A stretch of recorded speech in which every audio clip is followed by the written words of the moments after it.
શહેરાની કુમાર શાળા કમ્પાઉન્ડ પાસે ખુલ્લી વીજ ડીપી જોખમી છે। શાળાના આચાર્ય દ્વારા વીજ ડીપી કોર્ડન કરવા લેખિત રજૂઆત થઈ। વીજ ડીપી નજીક બાળકો રમતા હોવાથી તંત્રને તાકીદે રજૂઆત થઈ।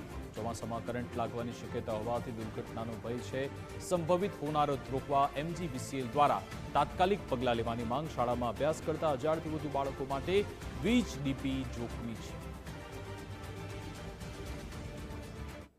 કુમાર અને કન્યા શાળાની બંને શાળાના મળીને 1000 વિદ્યાર્થીઓ અભ્યાસ કરે છે અને સદર શાળાના કમ્પાઉન્ડની એકદમ નજીક અડીને બહાર MGVCLની 2 મોટી ડીપી આવેલી છે 3 ફેઝની અને એની આજુબાજુ કોર્ડન કરવાનું બાકી છે, જેનું મેં 2 વાર લેખિતમાં રજૂઆત પણ કરી દેવામાં આવેલ છે અને જો એની આજુબાજુ ઝડપી કોર્ડન કરી દેવામાં આવે તો ભવિષ્યમાં કોઈ મોટી દુર્ઘટના બનતી અટકે એવું છે।